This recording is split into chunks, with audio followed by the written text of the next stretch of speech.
Ikan itu kemuliaannya, dia luar biasa kalau dia berenang di dalam air. Kita mau coba-coba seperti dia, nggak bisa. Nggak bisa. Kita memerlukan tangki oksigen, kita memerlukan segala macam bantuan untuk ada di bawah air. Sebaliknya gitu, dia dikeluarkan dari environment-nya, dari dia punya tempat, dia kehilangan kemuliaannya, kehebatannya, hilang, mati dia. Dikeluarin dari air, terpisah dari air, jadi ikan bakar dia.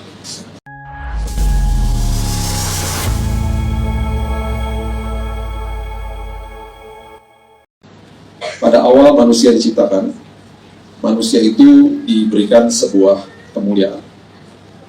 Okay. Kemuliaan itu artinya adalah kapot, bahasa Ibrani. Artinya sesuatu yang berat, sesuatu yang merupakan manifestasi daripada Tuhan dalam kehidupan manusia. Dalam kehidupan ciptaannya, lebih tepatnya. Saya ulang ya. Kemuliaan Tuhan itu artinya kapot. Dalam bahasa Yunaninya artinya doxa, atau yang kita kenal dengan kata doxologi. Artinya biasanya dipakai itu untuk tata-tata ibadah biasanya. Lagu pujian gitu ya. Pujian kepada Tuhan. Nah, arti kata ini, kemuliaan Tuhan, itu artinya sesuatu manifestasi Tuhan yang terlihat sama mata manusia. Ada korelasi yang sangat-sangat indah antara kemuliaan Tuhan dengan hadirat Tuhan. Hadirat Tuhan adalah the presence of God, hadirat Tuhan. Itu kita nggak bisa lihat. Kita nggak bisa lihat. Tetapi kita bisa melihat dalam tanda kutip hadirat Tuhan lewat kemuliaannya ketika dinyatakan. Maksudnya apa? Kemuliaan Tuhan itu di dalam tanda kutip ya. Ini bahasa saya. Ditempelkan gitu loh, di-embedded bahasa Inggris. Sama semua ciptaannya dia. Contoh. Sebenarnya kalau kita paham tentang ini, kalau kita bangun pagi, kita melihat sekeliling kita akan selalu terkagum-kagum sih sebenarnya sama hadirat Tuhan, sama kemuliaan Tuhan. Karena kita dibohongin iblis, kita nggak paham dan kita take it for granted sebenarnya. Semua ciptaan Tuhan itu akan menunjukkan bahwa Tuhan itu ada, bahwa ada hadirat Tuhan. Jadi semua ciptaan itu diberikan kemuliaan. Kemuliaan Tuhan ditempel di situ. Contoh, ikan itu kemuliaannya, dia luar biasa kalau dia berenang di dalam air. Kita mau coba-coba seperti dia, nggak bisa. Nggak bisa. Kita memerlukan tangki oksigen, kita memerlukan segala macam bantuan untuk ada di bawah air. Sebaliknya gitu, dia dikeluarkan dari environment-nya, dari dia punya tempat, dia kehilangan kemuliaannya, kehebatannya. Hilang, mati dia. Dikeluarin dari air, terpisah dari air, jadi ikan bakar dia. Kemudian, burung deh misalnya. Dia bisa terbang, itu adalah kemuliaan dia. Itu adalah kehebatan dia ini, kasih Tuhan di situ. Dan segala macam lain. Belum lagi kalau kita ngomong matahari, bintang, galaksi yang bintang kita bisa lihat dan kita yang tidak kita bisa lihat. Semuanya. Dari semua ini, mereka ini hanya menunjukkan kemuliaan Tuhan secara pasif. Ya udah, ya begitu aja mereka menghidupinya tanpa ada purpose tujuannya. Paham ya? Nah, satu-satunya ciptaan Tuhan yang bisa dengan aktif menunjukkan kepada dunia bahwa hadirat Tuhan atau Tuhan itu ada, itu adalah manusia. Nah, semua kita ditempelin nama Tuhan, kemuliaan dia. Semua.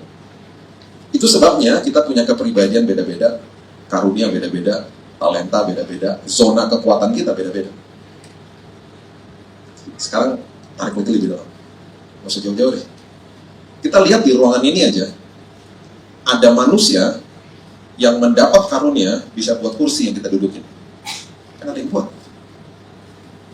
Nggak tahu siapa pertama yang menemukan. Ada yang buat LED, ada yang buat mic ini, ada yang buat lampu, ada yang buat segala sesuatu yang ada di sini. Semua ini yang kita lihat di ruangan ini, teknologi yang ada, semuanya bahan bakunya sudah ada di kandungan bumi. Sejak bumi diciptakan. Jadi kalau misalnya kita bilang begini, HP ini bisa nggak sih ditemukan 1000 tahun yang lalu? Oh jelas bisa. Cuman manusia belum terbuka pikirannya. Betul ya? Udah ada, semuanya udah ada. Kemarin saya baru balik pelayanan dari Pulau Belitung. Siapa yang pernah ke Belitung? Gak ada. Oke, bentar, stop press dulu ya. Gini. Kalau mau liburan murah, ya, ke Belitung aja. Ini saya harus cerita nih, kalau nggak ada yang pernah soalnya. Murah. Hotel bintang 5, yang namanya Sheraton, harganya cuma 1,2. Itu bintang 5. Yang setara dengan itu di pinggir laut, kita ngomong pinggir laut ya. Yang setara dengan itu di Bali bisa 5 juta. Ya. Hotel resort-resortnya, Swiss Bella segala macam, 800.000. 600.000 net malahan. Pinggir laut, pasir putih, sepi, nggak ada orang. Kurang apa lagi coba? Plus di sana banyak orang Chinese, babi berserakan di mana-mana. Saya makan babi yang 3 layer, tuh nggak? 3 layer babi, ada fatnya, ada segala macam. Udah banyak banget di mana-mana. Terus masuk ke restoran lagi, babi macam-macam, pokoknya macam-macam babi dan babi. Orang Kristennya 30% sih kalau menurut mereka ya. Dan mereka lagi penjangkauan terus lah, karena orang Chinese-nya banyak banget kan di sana. Mereka ngomong bahasa kek di sana. Itu keren banget sih itu. Dari Jakarta cuma 45 menit terbang. Ada 2 pulau ya, Bangka sama Belitung. Kalau bilangnya saya mau ke Bangka Belitung, ntar terbangin ke Bangka, ntar Pangkal Pinang. Terbangnya ke Tanjung Pandan, oke? Catat baik-baik, ini firman Tuhan. Pertama masuk dari firman Tuhan. Saya terkesima sama gereja lokalnya lah juga ya, karena mereka luar biasa banget, namanya GP Kris, itu gereja lokal di situ. Bayangin ya, ada di sebuah desa nih ya, gereja namanya GP Kris. Itu di desa, benar-benar desa nih, asli desa ya, rumahnya ya, desa lah pokoknya. Tiba-tiba pas mau ibadah, mau mulai, semua keluar dari rumah-rumah itu, dan semuanya orang Chinese. Saya begini, ini gak salah nih gue, kayak gue ada di Cungkok sana, di Tiongkok sana, orang Cina semua yang keluar dari rumah-rumah itu. Jadi kampung Chinese gitu. Keluar semua terus ibadah malam-malam. Jadi tampaknya itu seperti kayak kampung di Jawa gitu. Cuman yang tinggal orang Chinese. Pokoknya gini deh. Keren banget. Pasir. Tahu Laskar Pelangi dong. Tahu dong ya. Itu syutingnya di situ. Itulah Laskar Pelangi di situ. Saya ngomong kayak saya udah nonton aja. Saya belum nonton sih. Soal ya pokoknya gitu deh. Pokoknya keren banget ya. Kalau tahu Ahok ya Ahok dari situ juga, dari Pulau Belitung. Pokoknya kalau liburan mau murah gitu. Di situ saya lihat kemuliaan Tuhan. Kenapa? Karena saya ngelihat batu segede-gede bagong di pinggir laut, di pinggir pantai, nggak bisa diberenangi juga, ada beberapa orang karena batunya besarnya luar biasa. Sampai saya gini, hebat ya Tuhan ya, bisa kayak begini, berantakan lagi sih batunya, tapi kelihatan bagus-bagus aja gitu. Terus mereka bilang, itu katanya Pak Konon, katanya itu meteor. Nggak mungkin lah meteor jatuh di tempat yang sama, terus kelihatan bagus gitu, kayak teratur gitu. Pokoknya keren banget. Nah, itu aja deh. Dan apa yang kita lihat hari ini, itu harusnya bisa menunjukkan kemuliaan Tuhan yang memberitahu kepada kita Tuhan ada. Sesederhana itu sebenarnya. Ya. Jadi sekali lagi, HP yang kita pegang ini, teknologinya udah ada sejak awal bumi diciptakan. Pulau Belitung, dia kaya dengan yang namanya timah. Saya sampai bengong ngeliatinnya. Pak, di bawah gereja ini, timah nih berkelimpahan di sini. Penghasil timah nomor 1 di dunia kan di Indonesia. Salah satu pulau yang kandungannya penuh dengan timah, Pulau Belitung. Pak, di bawahnya gereja nih Pak, timah semua Pak. Oh ya? Iya, saking banyaknya jadi murah Pak timah. Tapi ada semua, jadi unsur-unsur di bawah bumi ini udah ada, ditemukan sama manusia. Ini campur ini jadi itu. Ini campur itu jadi itu gitu loh. Akhirnya semuanya terjadi, akhirnya manusia dibukain otaknya, pikirannya, terjadilah semuanya.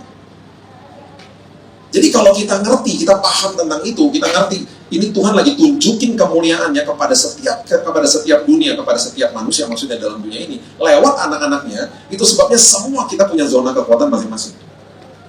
Ada yang diberikan kekuatan musik lah, ada yang diberikan kekuatan jadi lawyer lah, segala macam. Ada yang diberikan kekuatan inilah, aspek ini, dan lain sebagainya.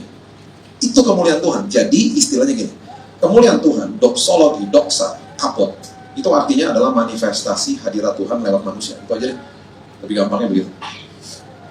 Jadi ketika manusia diberikan itu, manusia adalah satu-satunya makhluk karena ciptaan yang paling agung yang punya daya, punya kuasa atas bumi ini.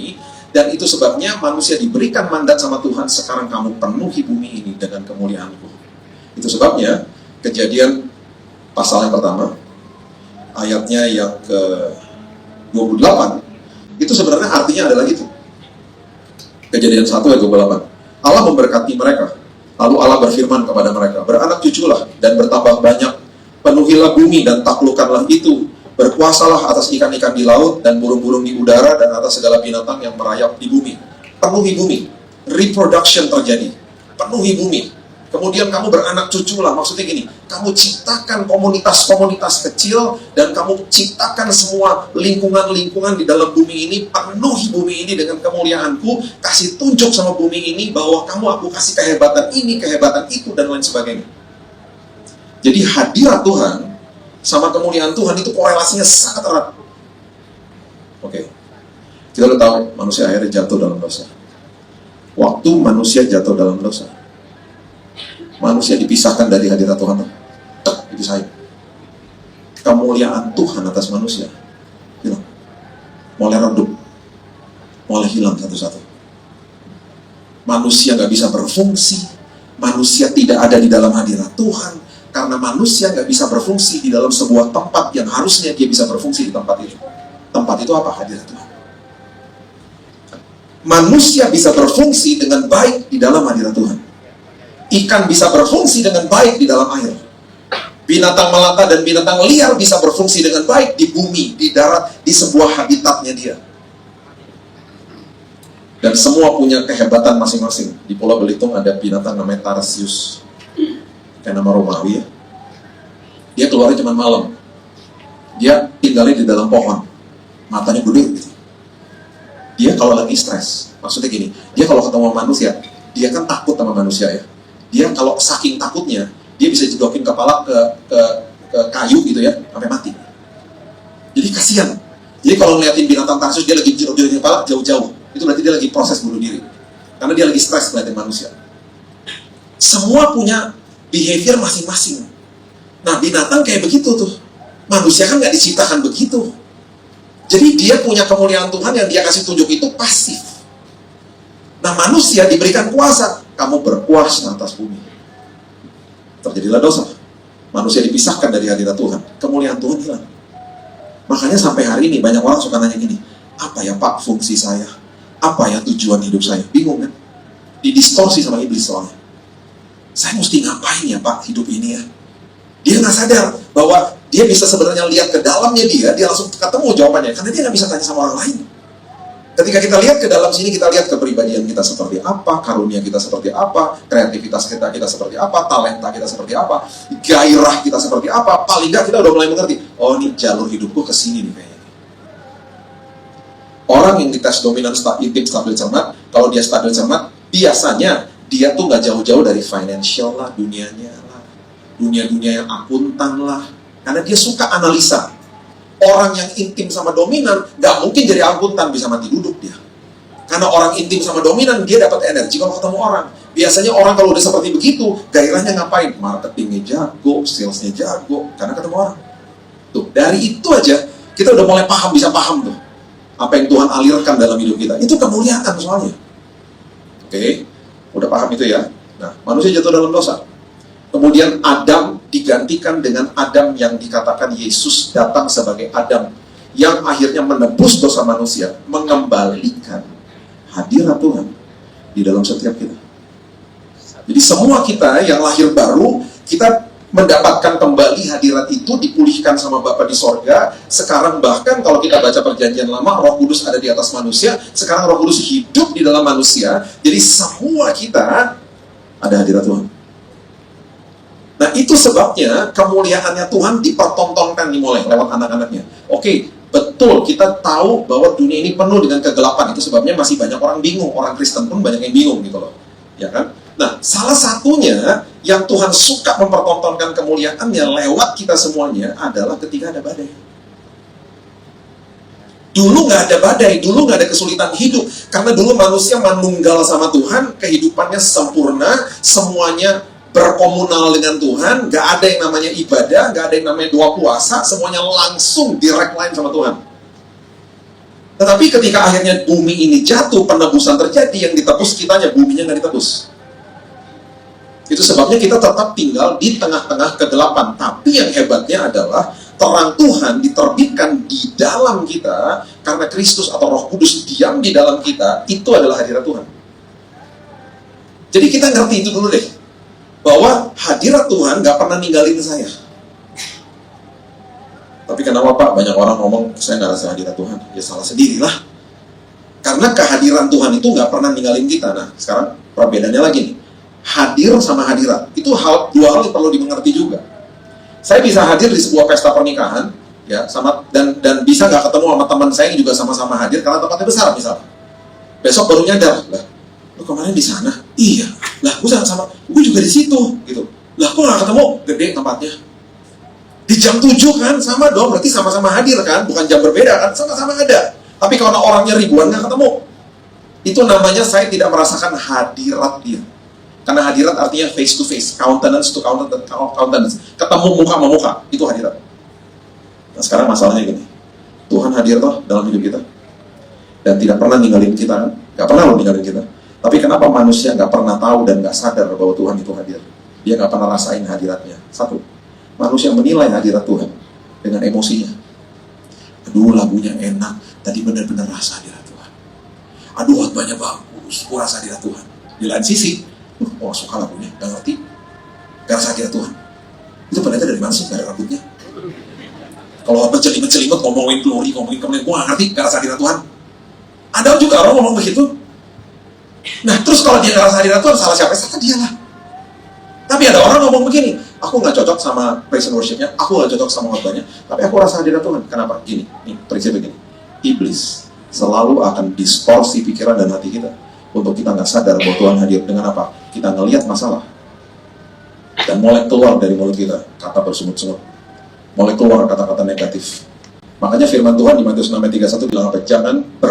Jangan khawatir dan berkata, apakah yang akan kamu makan, minum, dan pakai. Jangan khawatir dan jangan juga berkata. Makanya di balik ucapan syukur itu sebenarnya kita sedang memalingkan muka kita kepada kehadiran Tuhan dan kita rasa hadirat sama muka sama dia. Makanya di dalam ucapan syukur, manusia atau anak Tuhan selalu ngomong begini, mau apapun terjadi, aku tahu dia ada. Tapi orang yang bersungut-sungut, orang yang kerjanya ngedumel aja gitu ya, itu lagi dipalingkan wajahnya, sehingga dia nggak sadar Tuhan ada. Makanya banyak orang seperti begitu ngomong begini, Tuhan nggak jawab doa saya, Tuhan dengar gak sih doa saya? Dia bertanya-tanya terus. Dia nggak sadar bahwa kehadiran Tuhan, hadirat Tuhan nggak pernah ninggalin dia sebagai orang percaya. Kalau dia sudah terima Yesus sebagai Tuhan, sesederhana itu.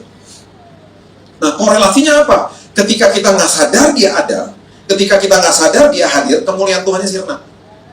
Kita akhirnya nggak mempertontonkan kemuliaan Tuhan kepada bumi, kepada dunia ini. Nah itu yang bahaya, itu yang pengertian itu yang lagi diikat sama iblis. Kita disuruh bersungut-sungut, kita nggak sadar dia ada, kemuliaan Tuhan kan dinyatakan. Itu yang terjadi akhirnya. Nah, ketika masuk ke dalam sebuah masalah, perspektif kita langsung ngawur. Karena pengertian dasar itu kita nggak tahu.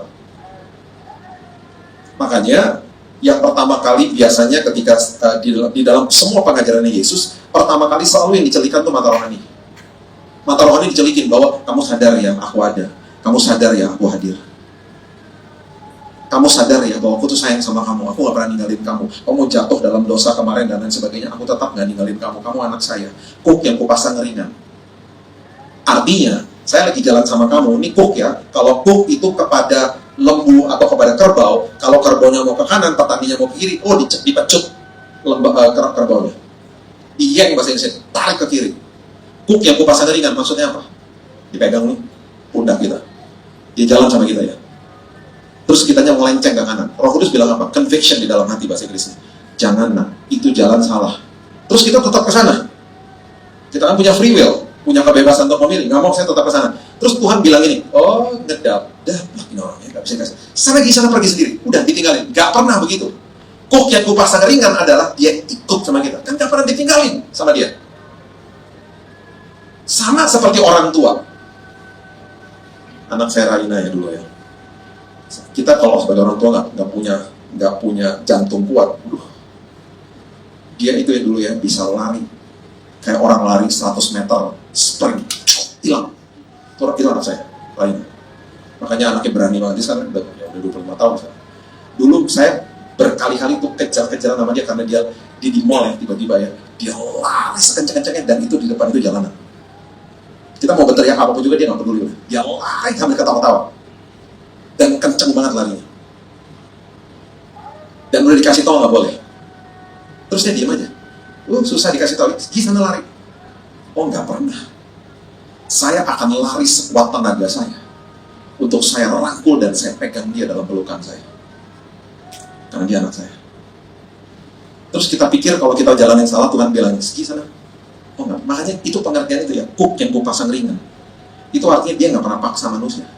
Makanya di perjalanan ke Emmaus ketika sampai di rumah itu, murid-muridnya dibilangin apa? Di Lukas dibilang apa? Yesus berbuat seolah-olah ingin meneruskan perjalanan. Oh, dia nggak pernah paksa. Undang dong masuk, nggak pernah. Ketika diundang masuk, mereka dicelikan matanya oleh Yesus. Sesederhana itu analoginya.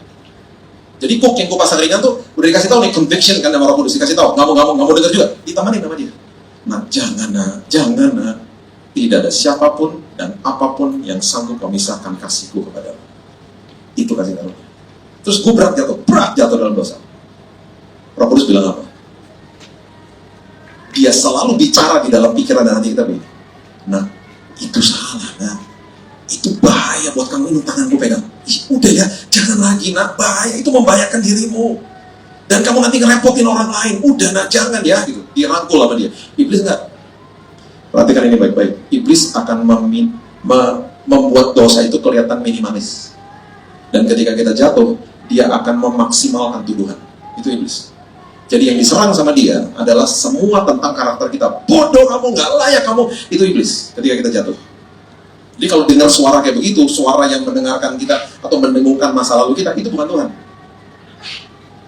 Kita diingat-ingatin nama dosa kemarin, dosa masa lalu, dosa yang 1 tahun yang lalu, itu iblis, bukan Tuhan. There is no condemnation, tidak ada lagi yang namanya penuduhan di dalam Kristus Yesus. Nggak ada. Jadi itu yang terjadi. Nah, itu pentingnya, makanya kita ngerti hadiratnya selalu ada. Nah, ketika sekarang hidup di dalam dunia ini, karena memang dunia sudah jatuh, salah satu yang dia mau kita ngerti adalah ketika ada masalah, dia juga nggak pernah ninggalin kita. Nah, ketika ada masalah, seringkali dibuat sama dia, karena kita ada di fallen world ini, kita dibuat, bukan dia buat masalah terus dia sengaja kasih kita masalah, bukan. Dia menggunakan masalah, dia menggunakan disiplin, dia tidak menghukum, dia mendisiplin anak-anaknya. Dia menggunakan hal-hal seperti itu sebagai sekolah kehidupan. Nah, masalahnya banyak orang bolos dari sekolah kehidupan, banyak orang tidak mau masuk ke dalam sekolah kehidupan, akhirnya sekolahnya nggak selesai, akhirnya mereka nggak kenal siapa Tuhannya. Akhirnya kemuliaan Tuhan nggak dinyatakan. Coba lihat, Markus pasal yang keempat, ayat 35. Markus pasal yang keempat, ayat 35. Ini adalah dua perspektif di dalam sebuah masalah. Dan ini yang saya mau bagikan sebagai intisari daripada pelajaran kita hari ini. Kalau kita ngerti ini, kita merdeka. Ingat, masalah kehidupan itu adalah kurikulumnya. Gurunya Tuhan, buku manualnya Alkitab.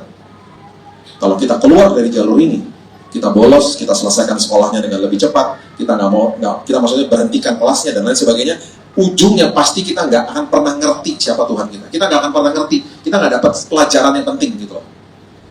Pada hari itu, waktu hari sudah petang, Yesus berkata kepada mereka, marilah kita bertolak ke seberang.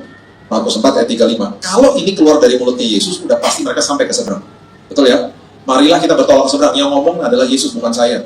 Kalau saya bilang, Bapak Ibu, ya saya temenin ya, kita nyebrang di jalanan Maijen Sungkono. Saya cuma bisa kasih janji saya dengan keterbatasan saya. Belum tentu saya bisa kasih jaminan selamat sampai ke seberang.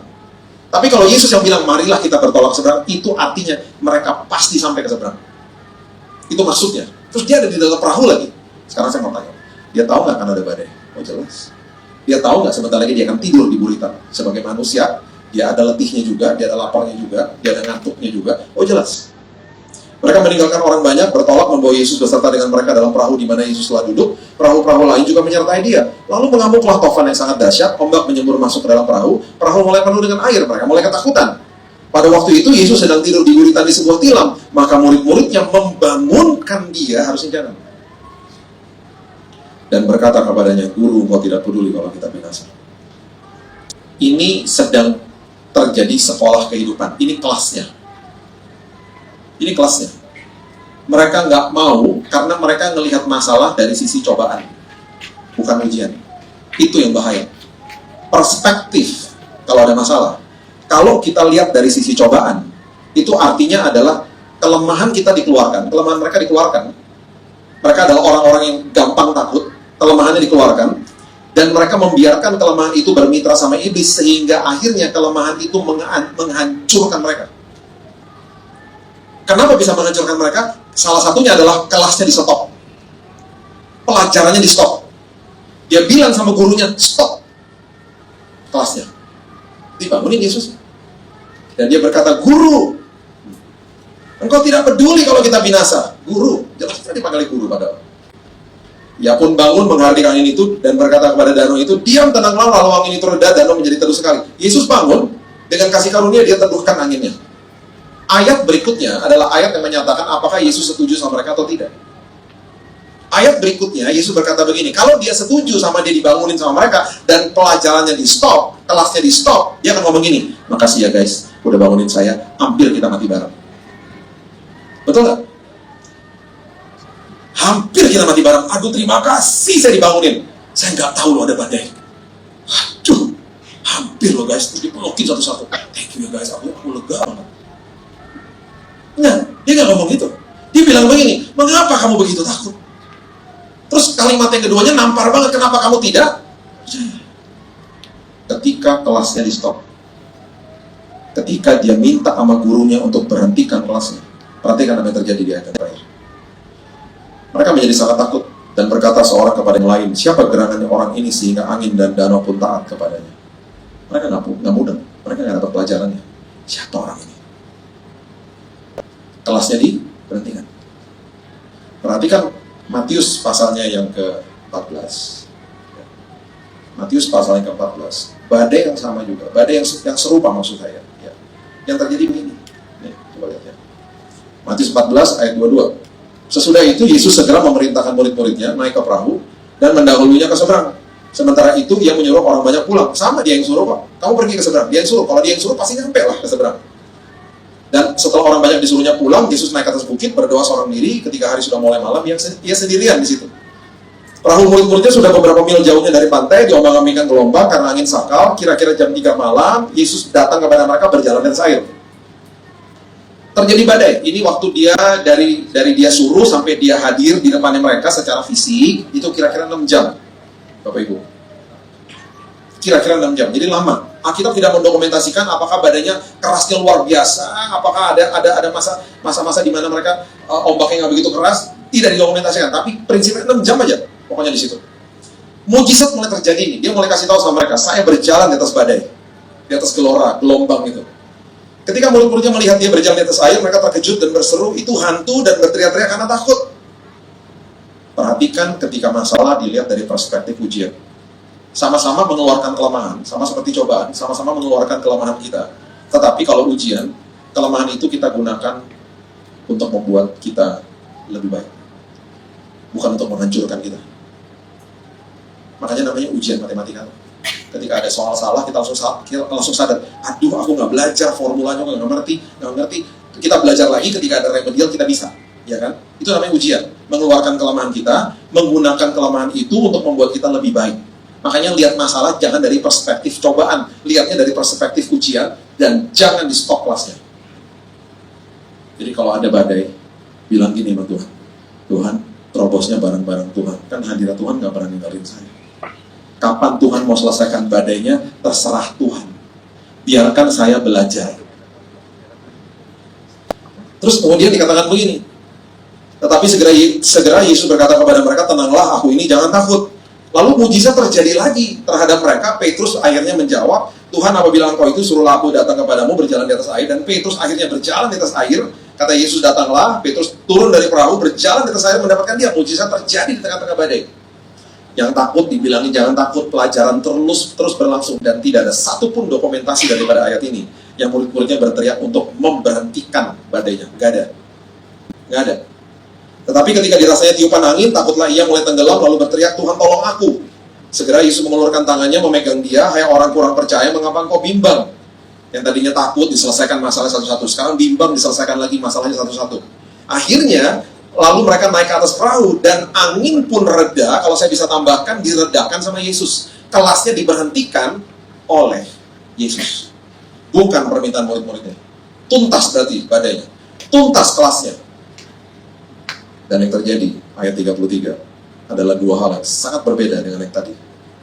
Dan orang-orang yang di atas perahu, ada di atas perahu, menyembah dia dan katanya, sesungguhnya engkau anak. Yang tadi nggak tahu siapa dia. Yang ini karena kelasnya selesai, engkau anak Allah. Untuk kita ya, sebagai orang Kristen, ketika ada masalah, pesan saya cuma satu sih, biarkan Tuhan yang selesaikan badainya. Jangan kita nangis-nangis bombay, Tuhan berhenti, jangan. Kalau perlu kita ngomongin, Tuhan bawa aku ke seberang, melewati ini semuanya. Kan Tuhan yang jalan sama saya, kan Tuhan gak pernah tinggalin saya. Selama ini terjadi, biarkan sekolah kehidupan terjadi. Yang nomor satu diubahkan bukan masalahnya, saya diubahin Tuhan. Prinsipnya gitu, itu perspektif yang paling benar udah, kalau ada masalah. Kenapa? Karena dari ujung itu semuanya, kemuliaan Tuhan diterbitkan. Karena dia mau mempertontonkan kemuliaannya lewat hidup anak-anaknya. Ini loh anak saya, lewat badai dia kuat. Ini loh anak saya, lewat badai dia selesaikan semuanya. Itu maksudnya. Supaya dunia bisa tahu bahwa Tuhan ada. Sekali lagi ya, hadirat gak bisa kelihatan. Hadirat bisa kelihatan lewat kemuliaan Tuhan yang diterbitkan di atas hidup anak-anaknya. Maksud kemuliaan Tuhan adalah ketika udah lewat di sebuah badai, orang akan tanya, wow, kok bisa sih? Itu kemuliaan Tuhan. Manifestasi kuasa Tuhan dimanifestasikan lewat hidup kita masing-masing. Kok bisa sih punya iman kayak begitu? Kok bisa sih? Kita mulai bersaksi toh. Itu namanya kemuliaan Tuhan dinyatakan. Itu namanya hadirat Tuhan, keberadaan Tuhan sedang dipertontonkan kepada dunia. Tuhan ada bro. Tuhan tuh hadir. Tuhan tuh nyata. Tuhan tuh hidup. Lihatnya aku. Itu maksudnya. Jadi kalau perspektif kita benar, saya percaya kita sedang mempertontonkan kemuliaan Tuhan kepada dunia. Kita sedang kasih lihat kepada dunia. Bapak Ibu nggak usah berdiri di atas mimbar untuk pelayanan. Banyak orang yang pelayanan di atas mimbar hidupnya nggak nyembah Tuhan, ngawur banget. Tetapi orang yang nyembah Tuhan, udah pasti dia melayani Tuhan. Dan dia nggak usah berdiri di atas mimbar sih. Nyembah Tuhan itu berarti apa? Melewati apapun dalam hidupnya. Yang keluar dari mulutnya adalah penyembahan. Engkau baik Tuhan, Engkau luar biasa Tuhan. Aku tahu Engkau hadir Tuhan. Dia lewatin musim demi musim dengan pertolongan Tuhan. Orang seperti itu nggak usah berdiri berkoar-koar di atas mimbar. Orang di sekitarnya diberkati. Dia tanpa dia sadari dia sedang melayani Tuhan.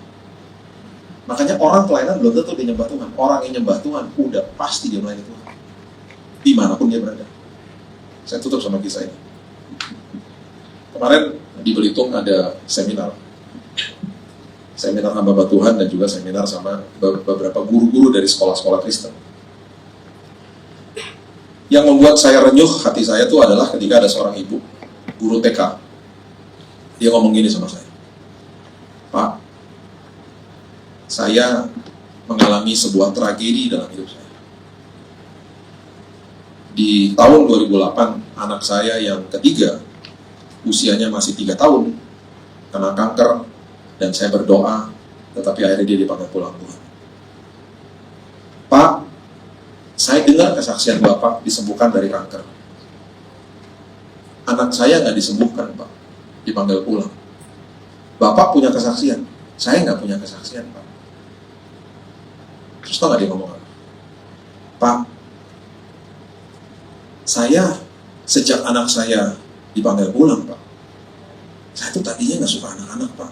Anak-anak kalau lihat saya, anak-anak orang lihat saya takut, Pak, karena saya galak. Tapi setelah anak saya dipanggil pulang, Pak, saya nggak tahu kenapa saya punya tiba-tiba compassion heart, belas kasihan kepada anak-anak. Sampai sekarang saya jadi guru TK dari saat itu sampai sekarang, Pak. Tapi hidup saya nggak ada kesaksian, Pak, nggak seperti Bapak disembuhkan Tuhan. Anak saya meninggal, Pak, dipanggil pulang. Terus dia nangis. Saya nggak pernah dapat jawaban atas hidup saya, Pak. Saya waktu dengar dia ngomong, saya bahkan terbongong-bongong, saya diberkati banget bahkan. Terus selesai dia ngomong, saya ngomong ini, Bu, yang ibu barusan kasih tahu sama saya, itu kesaksian hidup ibu. Ibu dibawa menjadi pahlawan bagi anak-anak TK ini, yang ibu udah ajar, dan jumlahnya udah mungkin ratusan bahkan ribuan bertahun-tahun. Itu karena peristiwa itu kan. Terus dia bohong. Iya Pak. Iya Bu. Bu, harusnya ibu terima kasih. Anaknya ibu yang 3 tahun itu jadi pahlawan buat hidupnya ibu. Bu, saya disembuhkan, tapi saya masih hidup di dalam tubuh yang fana, Bu. Anak ibu juga disembuhkan, casing tubuh fananya hilang, Bu. Dia udah disiapin tubuh yang baru, bahkan di saat dia tutup mata di bumi, kematian nggak berkuasa atas dia. Dia bangkit di pangkuan Bapa di sorga, dan tugasnya dia selesai. Ibu nggak pernah mikir ya, Tuhan kirim dia 3 tahun, supaya ibu diubahkan sama Tuhan. Lihat, ibu berubah kan sejak 2008. Saya bangun, iya ya Pak, saya berubah ya Pak, saya jadi cinta anak-anak. Nah itu dia, itu kan panggilan hidupmu. Sampai hari ini gue ngajar TK dan gue jadi salah satu guru yang luar biasa. Oh dia nangis. Saya sama istri saya juga nangis lihatnya. Pak, saya baru dapat jawabannya Pak. Saya bilang, itu Bu kesaksian dari tadi Ibu ngoceh-ngoceh di belakang. Itu kesaksian Ibu. Bu, Tuhan lagi nyatakan kemuliaannya lewat hidupnya Ibu. Dan banyak orang sekarang ngerti Bu. Anak-anak itu lihat siapa Ibu, siapa Tuhan lewat hidupnya Ibu. Dan dia bilang, iya sih Pak. Dan habis itu saya melahirkan anak lagi Pak. Seperti Tuhan kasih gantinya gitu. Itu Bu. Jangan mau dibohongin iblis. Dia selalu akan mengganggu korelasi yang namanya kemuliaan sama hadirat Tuhan. Kalau dia berhasil melakukan itu, kita menjadi orang-orang yang gagal mempertontonkan Yesus kepada dunia. Itu ibu sedang mempertontonkan Yesus kepada dunia dan dia nggak sadar. Bu, saya diberkati banget sama kisah ibu. Saya jadikan kesaksian, boleh ya Bu? Boleh Pak. Dia nangis. Pak, baru hari ini Pak saya dapat jawabannya Pak. Ternyata hidup saya penuh kesaksian. Ya ampun, iyalah Bu. Tuhan pergunakan semua tragedi dalam hidup kita untuk membawa kemuliaan bagi namanya Bu. Apapun itu. Terus saya kasih tahu sama dia, Ibu tahu nggak? Saya punya teman Bu. Beberapa tahun yang lalu datang ke saya, nangis, saya nggak kenal sama ini orang. Datang kepada saya karena dia nonton video saya, dia nangis, saya dikenalin sama teman saya. Terus kisahnya Bu, dia punya anak yang lagi kuliah di Jerman, anaknya meninggal Bu. Ibu tahu nggak waktu anaknya meninggal? Itu kalau dia nggak dipegangin sama temannya waktu dia lagi ke Jerman sana, dia ambil anaknya, itu dia lari Bu, mau lari, nabrakin dirinya ke kereta Bu. Dia mau bunuh diri, ditahan sama temannya Bu. Ibu tahu nggak hari ini dia ngapain Bu? Dia punya kelompok namanya Victorious Mother. Dia pelayanan Bu, dan kelompoknya dia ini persekutuan doa ini ada ribuan ibu-ibu dari seluruh Indonesia, semuanya yang kehilangan anaknya. Dia yang buat Bu, dia nge-zoom sama mereka. Saya pernah pelayanan sama mereka, pergi ke panti asuhan, dia bawa teman-teman itu semua ibu-ibu yang kehilangan anaknya, dan semua punya kesaksian masing-masing. Mereka jadi berkat buat banyak orang. Mereka pertontonkan kemuliaan Tuhan. Itu teman saya kalau ngomong, Bill, dulu aku nggak ngerti Bill, tapi Tuhan pergunakan semua tragedi hidupku untuk mempertontonkan kemuliaan Dia, supaya dunia tahu Tuhan itu ada. Itu korelasi antara hadirat dan kemuliaan. Itu sebabnya kalau lihat masalah, itu kesempatan kita pertontonkan kepada dunia bahwa Tuhan ada lewat hidup kita. Jadikan itu kesaksian hidup. Kita punya masalah beda-beda, dan masalah akan selalu ada. Dan ingat satu hal, jangan berhentikan kelasnya. Biarin sampai selesai. Karena di saat itu akhirnya kita bisa mengenal siapa Tuhan kita. Hidup kita dipulihkan. Dan kita ngerti panggilan hidup kita akhirnya. Kemuliaan Tuhan dipertontonkan kepada dunia. Amin. Berikan tepuk tangan kita untuk Tuhan.